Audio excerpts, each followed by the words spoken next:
Probably the biggest one is spending less time in the gym. So right now, it's really popular to think in terms of more is better. More sets, more reps, more days in the gym, more cardio, 2 sessions a day. But the problem that a lot of people don't understand is you're not building muscle in the gym. You're building muscle from recovering from what you've done. Okay, that's where all the adaptations occur. So we actually have to teach guys to take more time off, to relax more. We have our 5-pillar hierarchy. What's at the very, very top is sleep and recovery. Training is at the very, very bottom. So that's like a huge paradigm that we have to spend a lot of time with guys. They freak out looking at their plan like, oh, I'm only training like 3 or 4 days a week.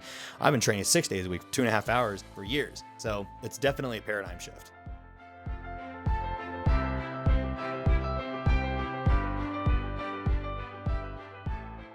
Braydon, my brother, welcome to the Superhuman Life. Yeah, thanks, man. Thanks for having me. So tell me about the first time that you blew up, went viral on TikTok, because I remember what it was like for me waking up and tapping into a part of the internet that I'd never been in before. So I'm curious with you what that initial experience was like. Yeah. So honestly, the first time that we've blown up quite a few times, but the first time it was over the stupidest meme that I did. Like, so that was kind of like my secret to growth, was just doing a bunch of like silly little memes. So one of them blew up. It got like 1 million views. I gained like 15,000 followers overnight. So yeah, that was kind of a surreal experience. I was like, oh shoot, like TikTok actually works. So yeah. Yeah, no, I remember when you were doing a lot of that more viral, kind of memes type stuff. When did it was it a certain follower count that you reached, or when did it pivot for you where it's become more of an educational platform? So in the earlier stages, it was a lot of viral just to get eyeballs on my stuff. And then I did the occasional answering questions post. And then when my following grew, I would say around like 100,000. That's when we shifted focus more into, now I have an audience. Now I have people who care about what I'm trying to say. We'll pull back away from like the more like the less funny, goofy stuff, and actually start answering questions, actually like giving value to people. So that was kind of like the shifting point. Is like the bigger that I got, the less funny stuff that I stopped posting, and the more educational stuff started kind of coming in. And how different do you see the audience on TikTok in comparison to Instagram? Because I think Instagram is your other kind of main platform. It's very different. It is very different. You got to have thick skin if you want to be on TikTok. So there is a lot more, I don't want to get too negative, but there's a lot more animosity and a lot more criticism that you will find on TikTok. And I think it's because you can be more anonymous. You have a lot of people who can hide their faces. You don't know who they are. And so they will say some of the meanest, darkest things I've ever seen on social media. So it's a much more cynical audience, but it can be, I mean, I still think TikTok is my favorite platform because I'm able to have way more conversations. I'm able to answer way more questions, and there's a lot more engagement. And with that comes along some more negativity and some of the more, cyberbullying kind of stuff, I guess you could call it. Yeah. How do you control, manage, your emotions, your reactions, your responses? Like for me, I'll be fully honest, man. This is the biggest challenge with being a creator, right? Is like, I want to snap back at everybody because I want to say that I'm quicker, sharper, more intellectually articulate than most people. So for me, it's almost like you're going to open this gate up, like I'm going to win this battle. And I've caught myself in some traps sometimes, like, 3 days later, I'm like, why am I arguing with this guy over this thing? How do you control that? Do you have, practices you go to, or is it kind of just like you said, the thick skin? Yeah, well, I do not have thick skin. I portray that I do, but I really don't. So I have to, when I'm making content, when I'm making content, the only time I'm looking at comments is to see if there's questions that I can answer, because that's like a big chunk of like my content is pulling questions and just answering them directly. So a lot of times you have to kind of sift through a lot of the really negative shit. And so I have to go in with the intention of, okay, what am I doing looking at these comments? What is the outcome? What's the purpose of this? If you're going in without setting the intention, you're already setting yourself up for failure to feel a lot of negativity. And you're going to feel that imposter syndrome or that rage that you want to fight back. When it comes to and this is something that I had to learn, but when you fight with someone on TikTok, they've already won. So it's not worth your time. It's not worth your energy to try to fight with anybody in the comments. If it's really horrible, I just block them. I have no time. I'm not really interested in wasting any more time with them. I just block them. But if it's something that like, if it's an argument or something that someone says that might have something there, I'll just make my own content off of it. I'll just make another video off of it. So I think that was the biggest thing is you're never going to be criticized by people who are doing more than you. And a lot of these people are sad, alone, depressed, not doing anything with their lives, and they have nothing better to do than to criticize other people. So I give myself some grace. I don't even entertain them anymore. I take a couple breaths. If I want to make content off of it, great. If not, I end up blocking them if it's really bad. Yeah, God, that's so true, man. Like if you get into the argument, you've already lost the battle there. I mean, that is such powerful wisdom right there. And like you said, man, I mean, criticism never comes from above.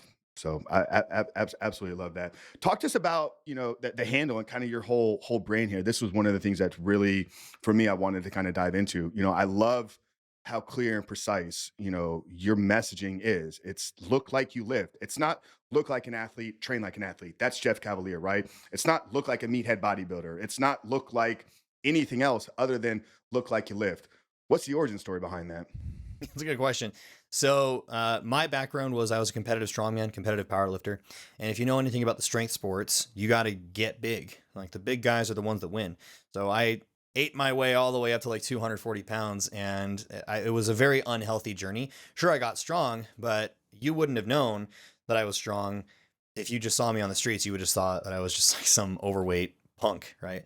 So I had to find that balance between being strong, lifting a lot of weight because that's what I love doing, but also being healthy. And, at the end of it, like there's some vanity to it, looking good at the end of the day. So right now, I think in fitness, there is this kind of weird, there's a weird divide where you got to be fat and strong or you got to be weak and aesthetic. Like there is no in between. And so that's where I come in. I fill in the gap of you can be healthy, lean, look really good, and be really strong at the same time.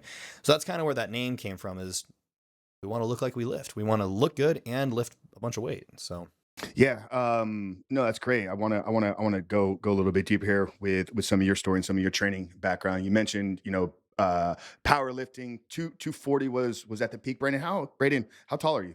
5'9". 5'9". Okay, so that's I mean that's a lot of weight for a smaller Yeah. a smaller frame there.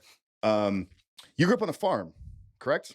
Yeah, I worked on farms all through my childhood. I wasn't raised on one.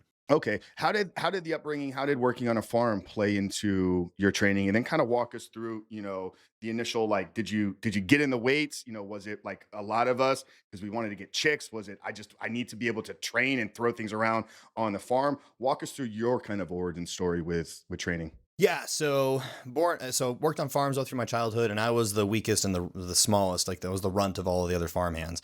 So we did a lot of the heavier stuff. It was hauling hay, it was moving giant bales, it was moving pieces of machinery. So I was the smallest, weakest one out of the whole group. And toward my last year of high school, I was like, I gotta beef up. I gotta like keep up with everybody else, otherwise I'm gonna fall behind. So that was my whole reason of getting into strength training was just so I could like keep up with everybody else on the farm.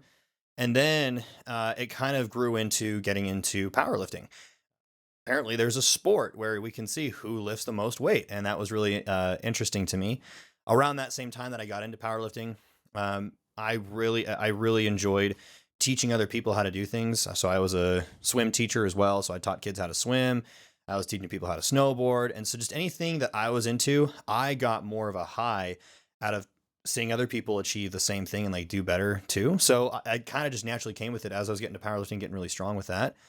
I loved watching other people improve as well. So into college, I got to intern with some of the strength coaches at my university. Went into mentoring with some of them, and progressed my own knowledge and my own athletic prowess with that. And then I found a sport called strongman, which is probably the stupidest sport out there because it's you lift the most amount of weight, the most awkward object for the fastest amount of time without blowing your back out. So fell in love with that because it kind of was very similar to how we did things on the farm. So got involved with competitive strongman. Where I lived, I had the opportunity to work with some of the world's strongest men. They lived all in that area, so they took me under their wing, and I lived, ate, and trained just like them. Got into competing with that, went to the national level. And so that was kind of like my whole background behind the athletics side of things. And then my own training, personal training, strength coaching career kind of grew on the side. So that's kind of my whole story in a nutshell. Yeah, where did the desire to want to help coach from? I know you said, you know, you always felt like you got more of a high out of helping others. Is that, do you feel that's just kind of innate, like kind of a gift that you've kind of been given? Like you're a coach at heart. I think that there's a part of that inside of me, or was there somebody in your life that coached and mentored you, and you're like, man, I really like the impact he had on my life? I think the more I think about it, I was always the underdog. So luckily, I was never like bullied or picked on as a kid. I was able to kind of hold my own, but I saw other kids and other people who were picked on, and I had zero tolerance for that. So I wanted to help them to grow and to have what I had. And so I think that's kind of where my burning desire to help other people came from, is I wanted them to live a better life. And so that's essentially kind of like where the whole strength coaching came around, is lifting more weight on the barbell is cool, but really what that does for you in the grand scheme is it makes you a better man. It makes you a better, more resilient human. There are lessons that you learn under the bar that I've learned that's changed my life, that I want other people to experience that for themselves. And so that's kind of where my desire came from, is I've always just loved helping people achieve and improve. And so that's just kind of where it just kind of came along with the ride of me competing. Yeah, I love that. Love that. You got siblings? Yeah, I got four siblings, a family of five. Okay, and you fall where I'm the in the five? oldest. You're the oldest. Okay, so there's almost a protective nature to you, I'm assuming, right? And that's kind of where maybe seeing some of the bullying taking place, like, hey, that's not going to happen under my watch, because innately, like you're kind of protecting over the brothers and sisters. Right. Yeah. You said something we were talking about strongman that we had a recent guest on, Brian Algeru. I'm not sure if you're familiar with Brian. Really big in the competitive space of strongman. In our conversation, he was presenting the idea that strongman is the strongman training. Now, maybe competitive strongman, maybe that's what you were pointing to, is maybe not the smartest, but in terms of the training for strongman, he did a really great job of breaking down in how it can carry over into every area of our life. Like, in the modern world, in our everyday life, like we're not picking up barbells and having to move them. We're having to carry suitcases down the stairs. We're having to lift things off the shelf. We're having to put things up on a shelf. So his case was strongman is actually the most effective training for people. What are your thoughts on that? And why did you say it's the dumbest type of training or dumbest sport? Because I was joking around. It's a joke. But no, I love strongman training at the end of the day. I call it a stupid sport because it's a bunch of guys who we're all trying to see who can lift the most weight the fastest. So Yeah. um I mean, an now with argument that, could be made for powerlifting too, right? I mean, yeah, yeah, I've and got my own for bodybuilding, it's the dumbest sport because you're going to train for 16 weeks to take your clothes off and pose in front of people, for with your 15 underwear on. seconds of fame. Yeah, Exactly, to maybe win a plastic trophy from a subjective perspective. exactly. Yeah, they all have Yeah. their pros and their cons from the competitive level. Yeah.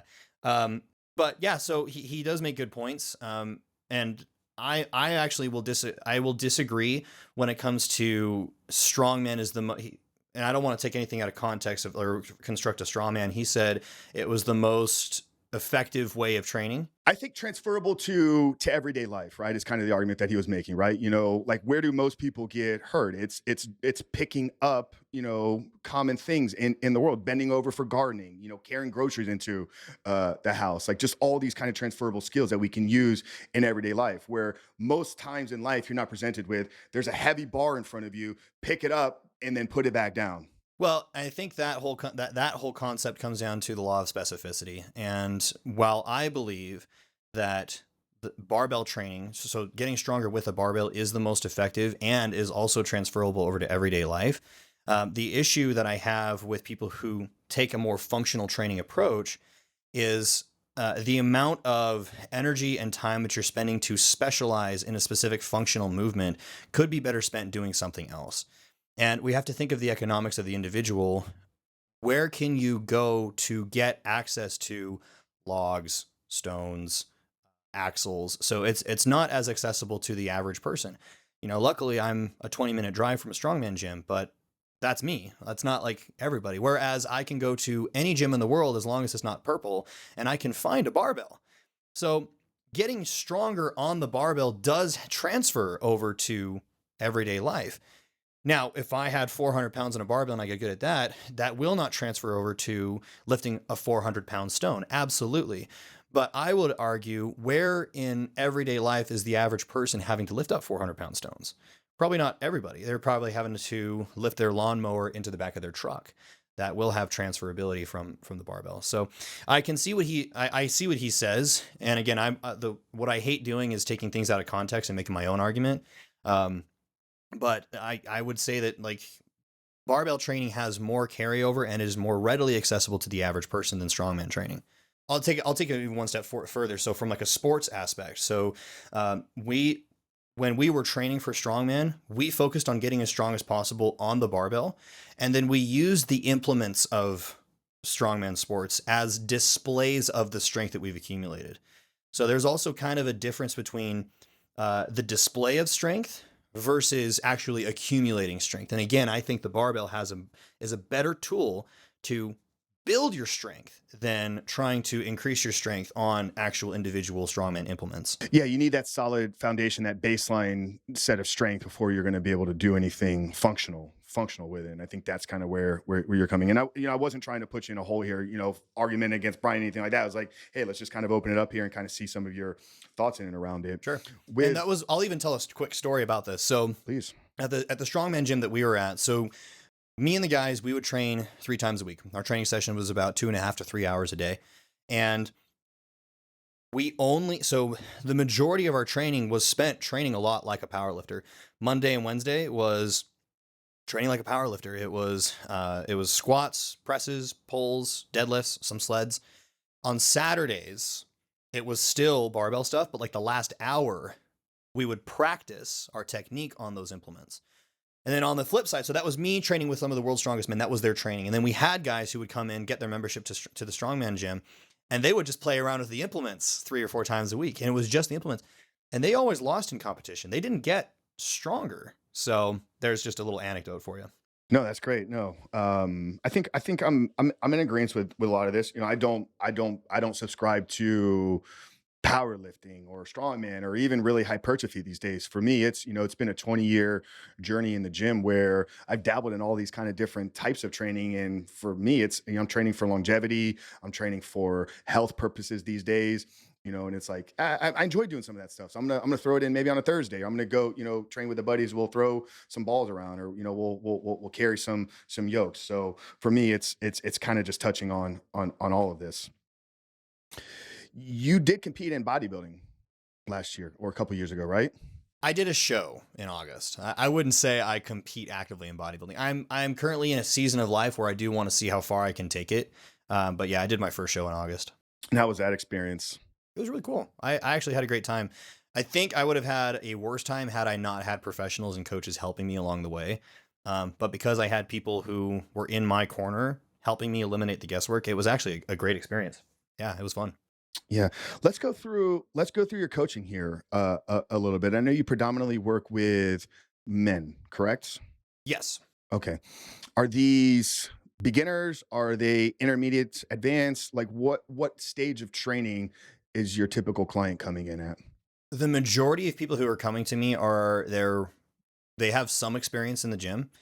And a lot of times they're coming in and we have to kind of relearn the basics and the fundamentals. So we have a lot of beginners, but a lot of people are coming in and we have a lot of things that we got to clean up. Okay. Walk us through some of those things that you're having to reteach. Yeah, probably the biggest one is spending less time in the gym. So right now it's really popular to think in terms of more is better. More sets, more reps, more days in the gym, more cardio, 2 sessions a day.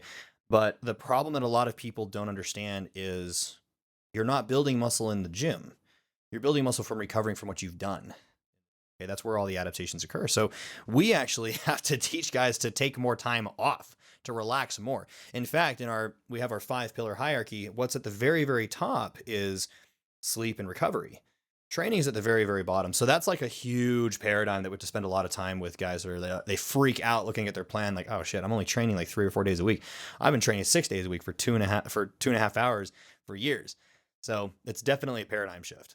Yeah, let's go through that. Let's go through those five pillars. So you mentioned sleep recovery is at the top, training is at the bottom. What falls in the middle? Yeah. So number one, so in our hierarchy, this is essentially our order of priority when, like what matters the most. And we use this a lot when life gets crazy. So if you're in a season of life where it's super, super stressful, like for me, I've got a kid on the way, so my life is going to be turned upside down. So like, what should we be prioritizing? At the very top of the list is sleep. Second is stress management. Third is overall daily activity. Fourth is nutrition. And then five is training. Okay, so now when we think of like the average person, what do? They flip this upside down, right? They get up at 4 in the morning, sacrifice their sleep to go get their workout in. They will try to work off a poor diet. So the hierarchy is flipped. So we flip it back on its right side, and we prioritize sleep and rest first. Training is like at the very, very bottom. So what does this say for the average person who's stressing out? Hey, I've got like a ton of work on my plate. I don't have time to get to the gym. Like, so what takes priority in that season of life? We're going to prioritize your sleep first. We're going to make sure that you're handling your stress in a healthy way, make sure that you're sleeping. I'm going to prioritize you walking more than I am before you even worry about getting into the gym. It's a much healthier way to approach an overall lifestyle transformation than trying to like just white knuckle yourself through a regimen. Yeah, I love that. If we can, let's kind of zero in on each one of these five and kind of see if we can maybe get some real. What we like to do is obviously, the overarching ideas are great, but anytime we have an opportunity where we can zero in and maybe give some key actionable steps that people can kind of take. We obviously can't revamp and improve somebody's sleep 100%, but I'm assuming that there's going to be some key things that we want to pay attention to, look for, and maybe slight adjustments that we can make in our sleep routine. So, what are some of those kind of core concepts there? Yeah. So one of the biggest ones that we do with sleep is the modulation of caffeine. So way too many people have too much caffeine too late in the day. And I'm looking at you guys who get off of work and take a pre-workout right before they go train, and then they have to go to bed in an hour or two. So cutting off caffeine at least 10 hours before bed can have huge effects. And it's scary for people to do that, but you're actually going to have more energy when you can do this. Why? Because you're getting the deep restorative sleep that you need in order to recover. So you're not having to rely on a stimulant to get you through your day. So that's a big one. The second one is optimize your environment. So this is a big one where if in your bedroom, if we can reserve the bed for two things, just sleep and sex, and that's it, cut everything else out, you're now associating that bed as an environment for one of two things. So when I step into this office, my energy changes to, all right, I'm here to work. My energy changes when I get into the car. My energy changes when I get into my bedroom. So because I've set it up for that. So that means I want you getting, I don't want you eating in bed. I don't want you reading in bed. I don't want you doing anything in bed except for sleeping and having fun. So that a lot of times means getting electronics out of the bedroom as well. And that's a tough conversation to have if your partner's quite not on board, but it changes a lot. The third thing I would say is get your room colder. So it's been shown in studies the optimal temperature for sleep is 66 degrees Fahrenheit. So if we can get it colder, that'll be great. Either turning on your AC, or you can even get like an in-room cooler to make your room colder. That's going to be huge. And then the last thing that I would say, we actually have a whole training on sleep that it's like a 30-minute long training with like a ton of value there. Yeah, it's free. If you guys just message me, I can send it to you. But the last one is make sure that your room is pitch black. So you are a light sensitive and a temperature sensitive being. So the change in temperature will either wake you up or calm you down. The same thing with the amount of light that you're being exposed to will either wake you up or calm you down. So I'll either advocate for getting blackout curtains, or the easiest one for people to do is just get a sleep mask. Now I have a sleep mask that I like to push because it's the best sleep mask in the world. It's a little more pricey, but you're investing into your sleep. And that one gets the room. You could put it on in the middle of the day and you wouldn't know if it's night or day. Like that's how effective the mask is. So those are like you can take those right away and start implementing them right away, and you're going to have better sleep. What's that sleep mask? It's called Manta Sleep Mask. If you guys go to the link tree on my Instagram, you can just click on that link. That's the one that I suggest. But I buy them for family members. I have like 2 or 3 masks of my own. Like they are awesome.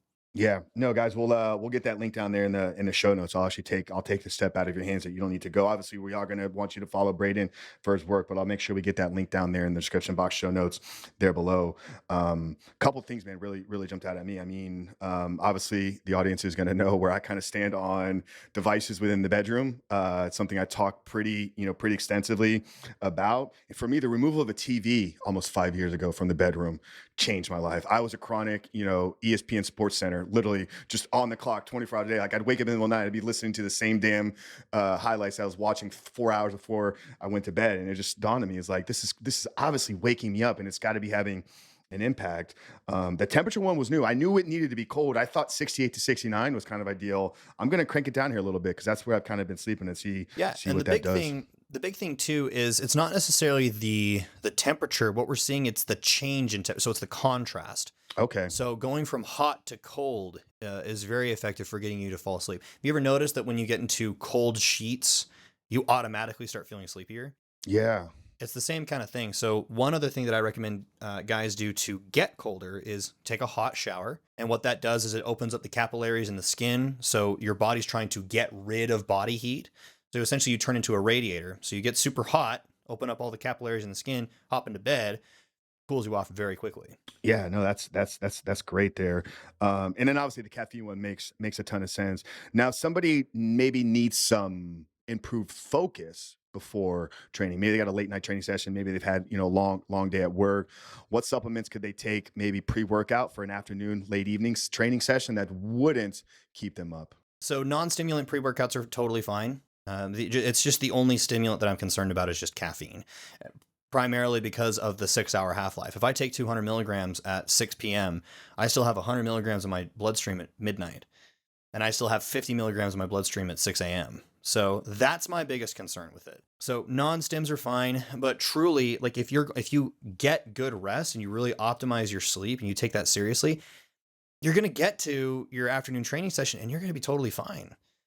I haven't had pre-workout in years. Like my pre-workout is steak and rice. So, yeah, you'd be surprised if we take sleep more seriously. You're not going to need external stimulants to get through your workout. Yeah, it's like I think it was Hormozy. I forget who said it. Probably I think it was Hormozy on a podcast. Like if you rely on caffeine, like if it becomes a necessity, you're no longer getting the benefit. Like it's really become a crutch. Like if to even get up in the morning, you need a cup of coffee, like you're not getting the benefit from it. Like do the work to dial this back, go through that painful kind of, detoxing, get your body kind of back operating on normal. But I think too many people rely on caffeine as opposed to getting the benefit from it. Whereas if you take the time away from it, then when you need it, then when you crank it, it's like, hey, I'm going to go a little bit harder today, or I need to focus a little bit deeper, or maybe I didn't sleep as well last night because the kid kept me up, for whatever reason. Then you pull a lever and it's like, holy shit, this is actually giving me the benefit that it's designed to do. Yeah, you nailed it. Yeah.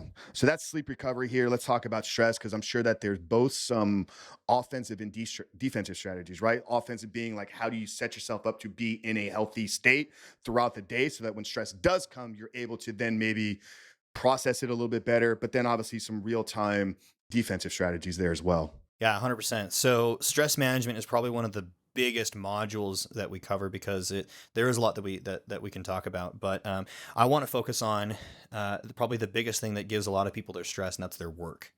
So, and this is pulling straight from my own productivity coach. I hired this Dr. Chris Lee. He's a neuroscientist genius.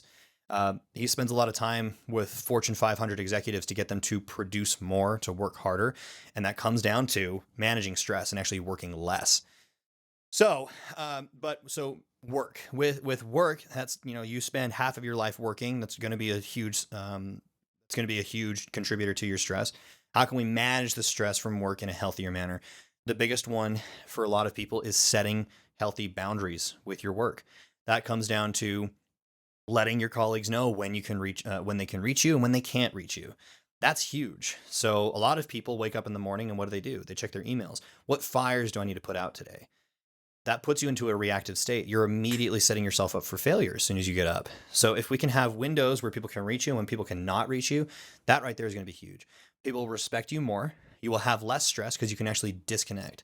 That's how I run my company and my employees. I don't want them checking Slack after a specific hour. All want all of them to take Sundays off completely. If I see them on Slack on Sunday, they're in trouble, right? So setting boundaries is going to be a huge one.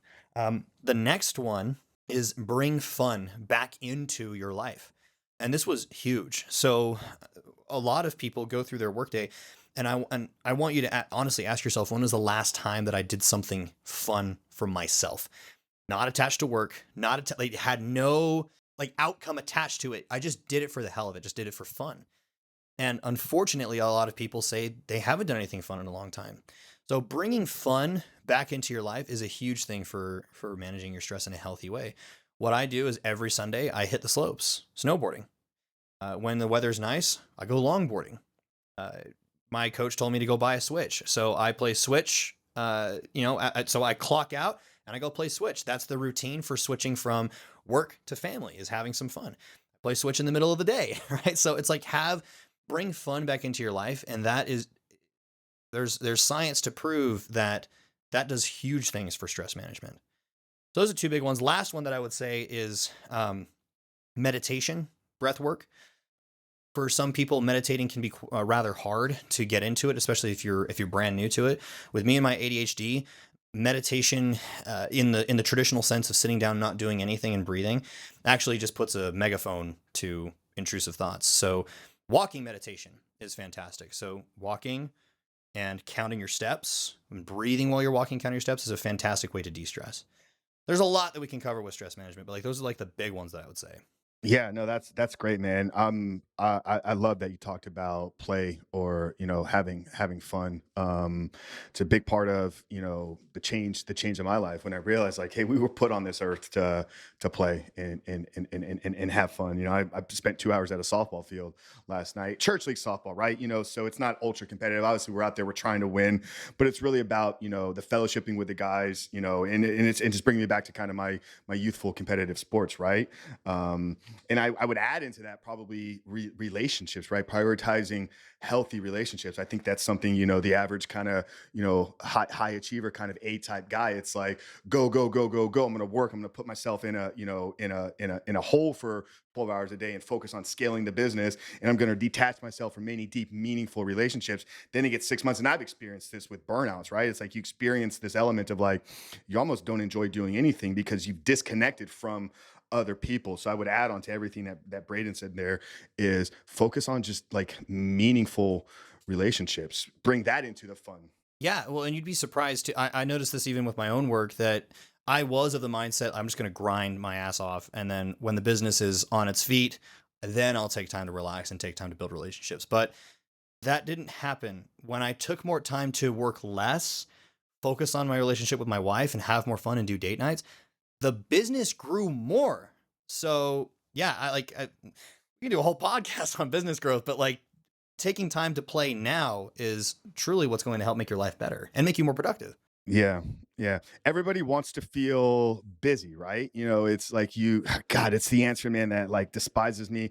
Second, it's the second answer I hate more than anything. Well, the one I hate the most is when you ask somebody how they're doing and the answer is, I got nothing to complain about. It's like, why is your first response like that? You're looking to complain about something. The second response that just irks me, dude, is like, hey, what's going on, man? How you been? Oh, busy. And it's like, that sucks. Like, I don't want to be busy. Like, I want to be hyper productive and getting things done. Now there comes points where, yeah, I feel like I'm ultra busy, but it's not the first response that I want people to know about my life. I want people to know that I'm doing amazing. Like, God has blessed me. Like, we're I don't want to make busy a personality trait. no, exactly, exactly.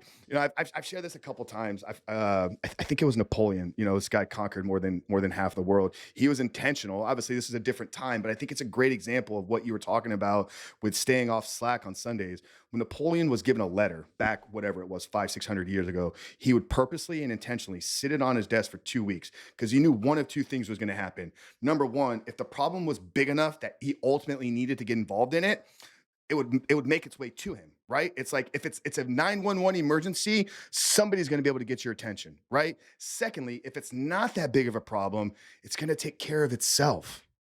And I think most people are just attached to their phone. Like you said, they wake up first thing, what fires I got to put out?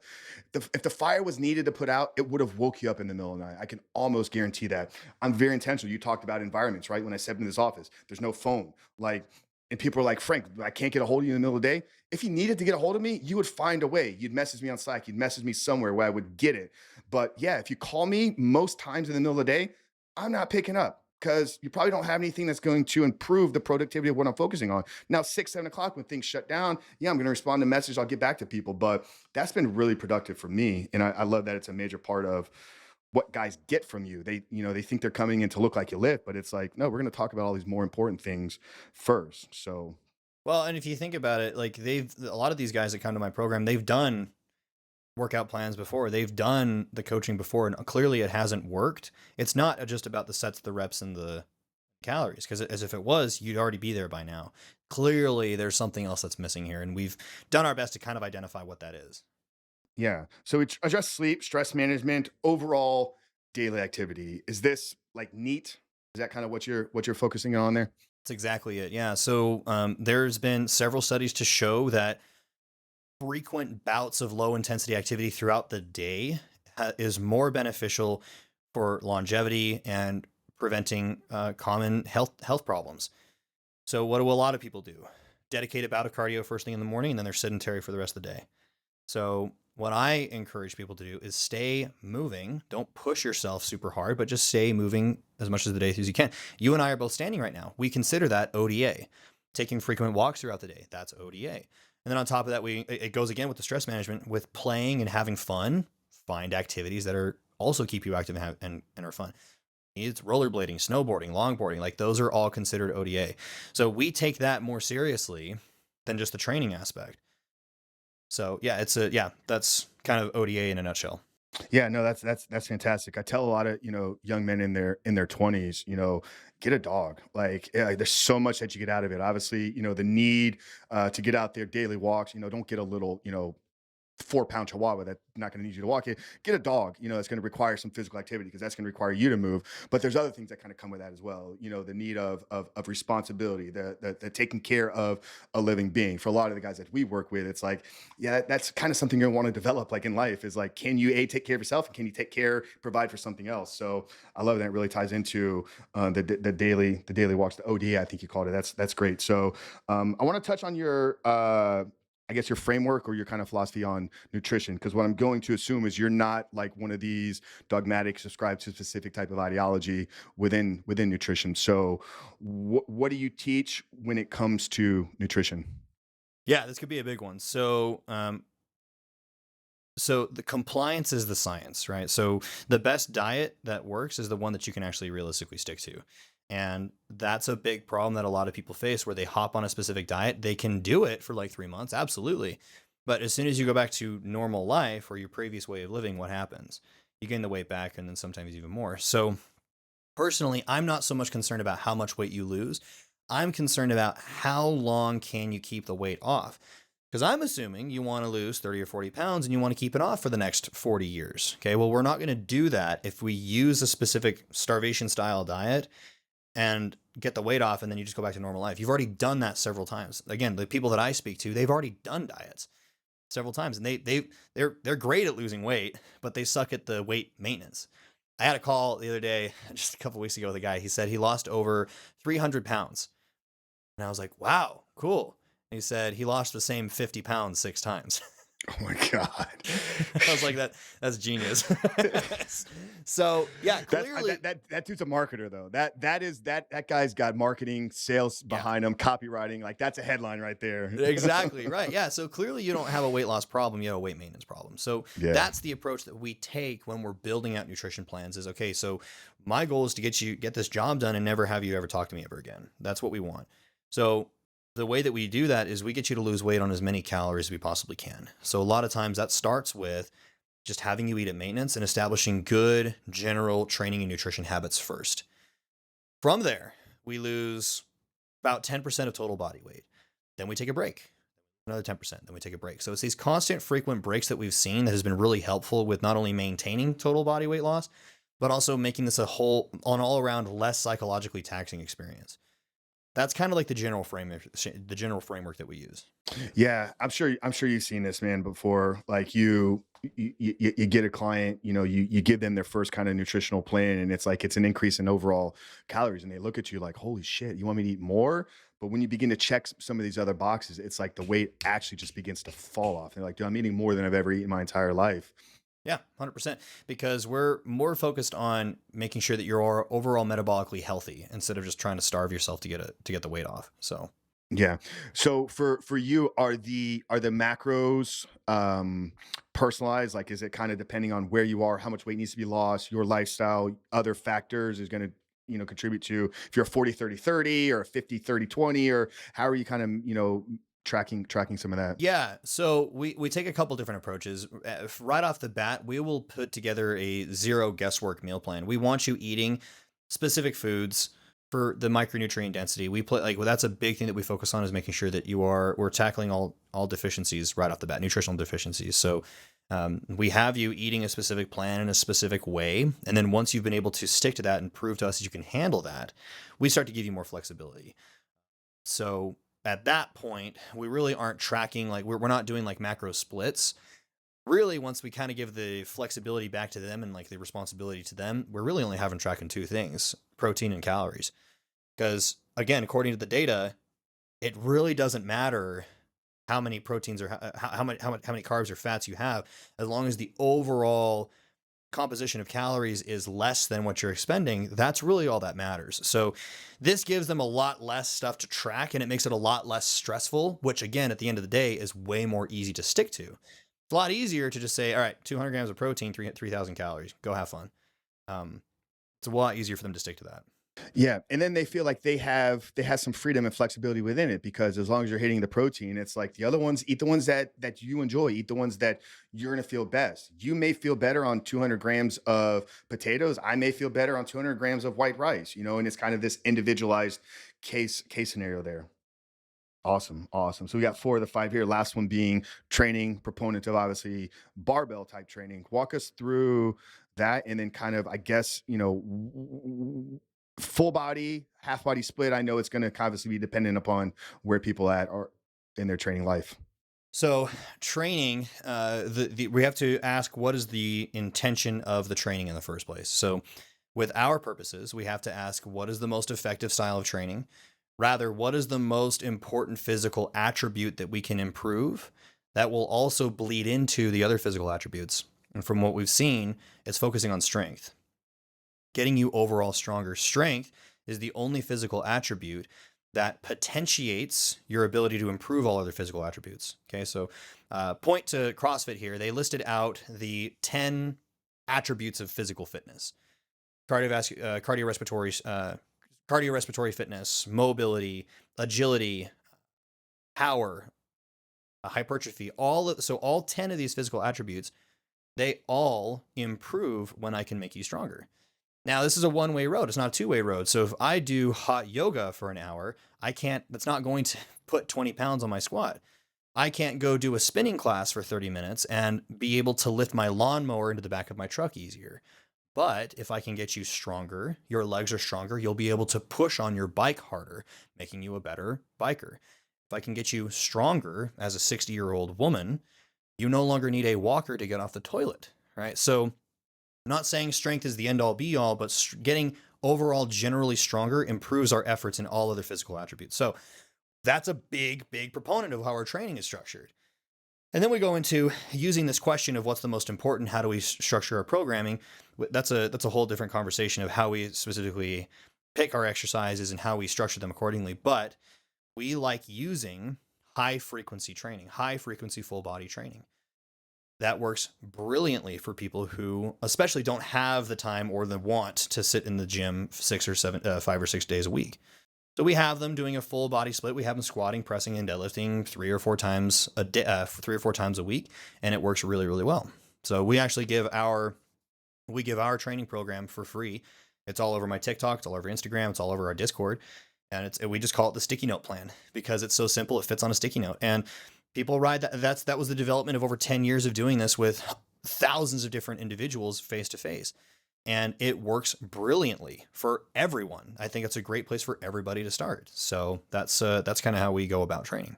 Yeah, no, I've seen you talk a lot about the sticky note. And guys, once again, make sure to give Braydon a follow. I mean, his social is just packed with actionable cues and tips, obviously, like we're giving here today. When, in your, I mean, opinion, then is somebody, is it ready to go from full body to maybe more isolated training? Is that going to be dependent upon obviously goals and intentionality? Like, is there a point within somebody's training career where maybe this full body stuff is going to stop having the benefit and they need to get more isolated in the training? Yeah, absolutely. So we have we like pyramids here, right? So our hierarchy is kind of an inverse pyramid. Our training is a regular pyramid. We believe that full body training is that foundation, and the size of your pyramid is dependent on the size of your foundation. So that base foundation is essentially, again, going back to your strength. A person with a squat of 500 pounds is going to have larger legs than a person who squats 200 pounds. So that's the foundation that we work off of, is we can get you really strong with this full body high frequency training. When we move into these other forms, hemisphere style training, push pull legs, even the bro split, when we move through those tiers, they become more effective. Okay, if you come into me as a 16-year-old kid who watches too much TikTok and your bench press is only 100 pounds, but you're messing around with 6 or 7 chest isolation exercises that aren't very heavy because you're just not generally strong, they will not have the same effect. If I were to get you to 300 pounds on your bench press and then bring in those exercises, those following isolative exercises are now heavier, more mechanical tension, they become more effective at that point. So again, it all kind of circles back to, and I sound super repetitive when I say it, but like, if I can just get you generally stronger, everything works better. No, it's fantastic, and I think the point needs to be driven home, because one of the things I wanted to kind of get your thoughts on was this social media fitness, man. I mean, how old are you, Braden? I'm 29. 29. Yeah. So I mean, you kind of came up in this, man. God, I was training in 2000. I was training in 1998, bro. Like, before the damn phone was like a brick, man. Like, so they're like, we weren't on our cell phones. Like, I made a joke on the Critical Bench channel. I do a lot of work with those guys over there. That when I first joined the gym, I had like the CD Walkman on my hip, man. Like, it wasn't even Nice. iPod or MP3s. It was like, if you jump a little too hard, it's like the The music song skips, man. It skips mid workout, man. So for me, I feel so blessed that I kind of came up without all of this garbage. And yeah, now I'm 20 years into my training, man. Like, I do get more out of a leg extension than a lot of people are going to get out of a squat, because I got 20 years. I've got the 565 squat on the books, right? I don't need to do that anymore. It's going to get no benefit. But from an intentionality, from the ability to get my mind into the muscle, I will make myself puke on a leg extension machine. And I just had the ability to do that. But it's been laid a foundation. So what are your thoughts? Obviously, you're in the space, right? And I love, that's why you've really put your voice out there as the voice of strength and reason, right? Or the voice of reason in strength and nutrition. What are some of the things that you feel are just misleading the young men out there? So Big question, I know. no, well, there's a lot, right? So probably the biggest one is that you don't really need to work hard to build an impressive God. physique. And there's no one out there that will say that verbatim, but in the content, underdeveloped children will always gravitate more toward, hey, this person's saying I don't need to lift heavy weights and don't need to push myself to grow. I'm going to listen to him. When in reality, a lot of these guys, in order to get the viewership, in order to get the people to follow and buy their cheap little programs, they have to reinvent the wheel. They have to speak to what the audience wants to hear, not what the audience needs. And that's why our message really isn't very popular. And I'll say a lot of times when I'm answering questions on TikTok, this is the answer that you're not going to like, but it's the answer that you need to hear. So that's probably like the biggest one, is misleading people that this isn't going to require effort. But your body doesn't want to grow. Growing is expensive. It's bioenergetically very expensive. It's actually goes against everything that we understand of evolution to grow. You're going to have to force yourself to do that, which means you're going to have to push yourself to your limits every single time. That's just a biological fact. So yeah. Yeah, no, God, that's so needed, man. It's like, scream that again, Braden. Like, you're gonna have to fucking train hard. I'm sorry, man. I'm excuse my language, guys. But I see it, man. I recently, about eight months ago, moved back up to the suburbs. So I'd been training. I was in the heart of Tampa at a powerhouse, which is just, I mean, just the mecca, right? I mean, they got the powerlifting corner over there. You got strongman athletes literally midday just crushing their workouts. You obviously got all the top pro level guys. So I'd spent a good amount of time the last 7, 8, 9 years training around elite level trainers. Like you walked in there, you don't need caffeine. It's like you breathe the air. It's like you breathe the testosterone in the air. It's like that's all the jolt you needed. But returning back to the suburbs, man, got me in kind of some of these commercial gyms, your Crunch Fitnesses. None of them are purple, but it's just a different aura. It's a different energy. And for me, it's like sometimes I feel like I'm kind of like, I don't want to say fish out of water, but it's like I'm in there busting. I mean, even to this day, like I'm still training hard, right? And it's like I look over and it's like the little kind of pulling the thing, and it's like, dude, man, like you're not gonna grow. Like I don't get it, man. So I'm glad Yeah, you. it's an unfortunate reality. Yep, yep. Um, talk about the experience on MindPet, man. I know we talked a little bit about that, but beforehand, those were guys for me as somebody that's been in the podcast now for 4 years. They really, in my opinion, laid a foundation of how to run a proper show. Yeah, just talk about overall, what that experience was like. It was a great experience.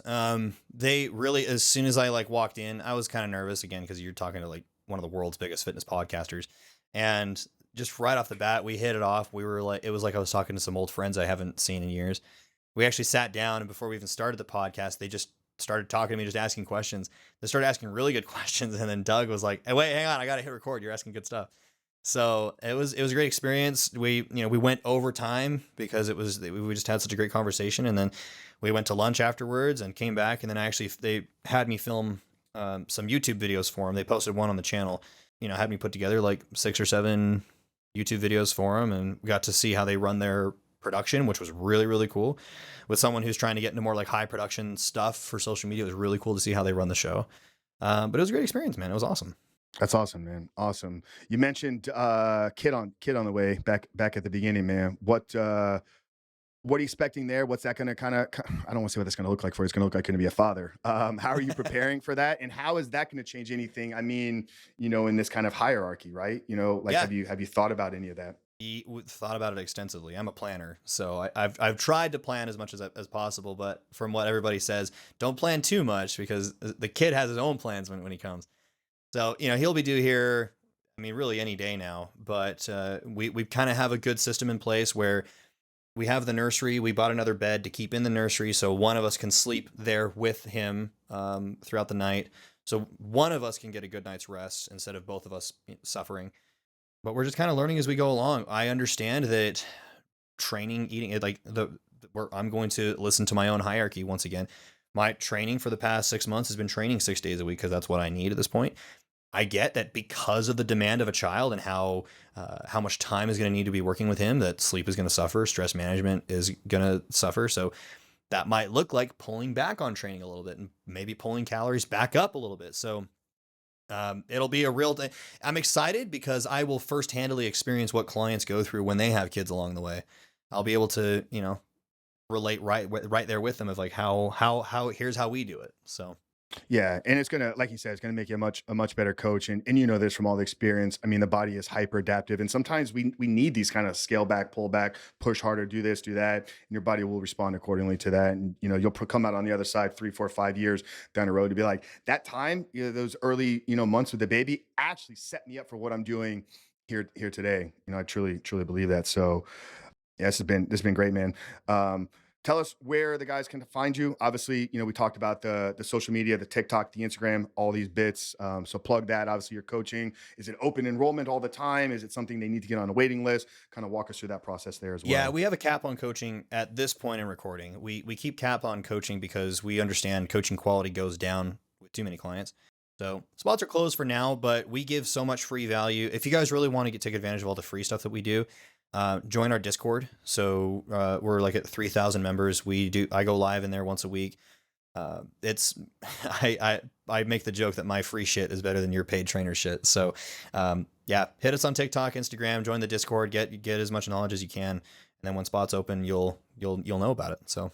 Yeah, incredible. And we'll get all this stuff plugged down there in the show notes. Last few questions here. Obviously, you mentioned it right there at the end, right? Your free stuff is better than most people's pay thing. I feel like we did a great job here, really unpacking the 5 pillars. Literally gave somebody a framework. Like if they wanted to go out there, I mean, they could just walk away with kind of the middle of this podcast and improve their overall health and fitness. But you and I both know most men aren't going to do that. Why is that the case? Why is when we give all the free stuff away, people still do not take action on it? Let me ask you this. So if I gave you a Ferrari for free, or if I gave you a 2003 Ford Focus, for free, which one is more valuable to you? I mean, the Ferrari, hands down. No, they're both free, right? They're both the same value. Well, I guess I mean, that's, you're projecting your sense of value onto me at that point. But I mean, I would tell you that if I had a Ferrari in my possession, whether it was free or I paid top dollar for it, it would be something of value to me because I understand the value of a Ferrari, just like I understand You the would probably value you would of probably take it information. more you'd probably take it more seriously if you had to pay for it yourself, yeah? Probably, but it would still be valuable to me if it was given to me. The things that we talked about is literally the framework that you can have a transformation from. However, because there wasn't a dollar sign attached to it, the perceived value is much less.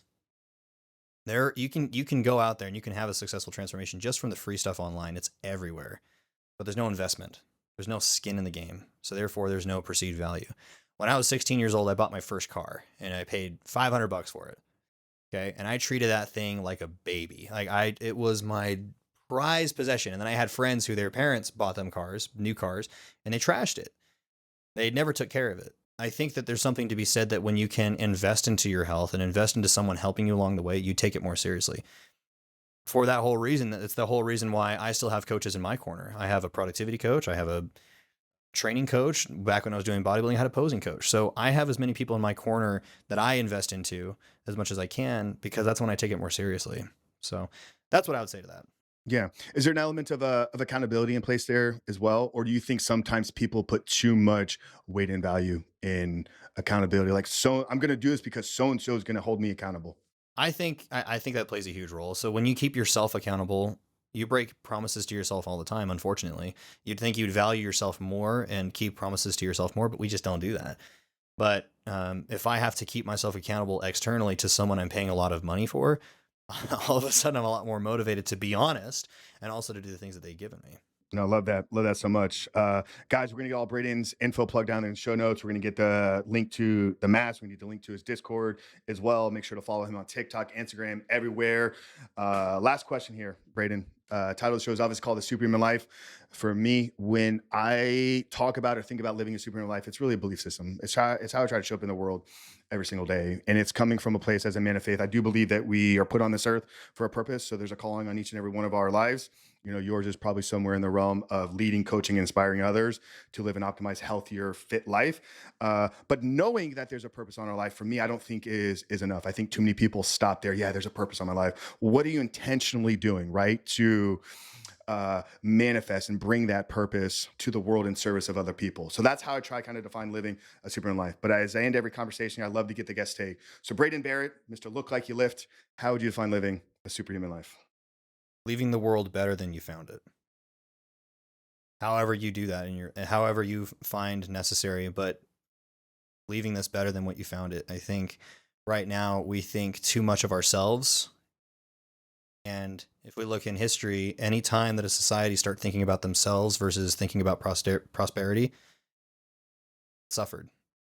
Fall of Rome, fall of Egypt, like they all suffered. So I think being a superhuman means making other people superhuman and making this world a better place.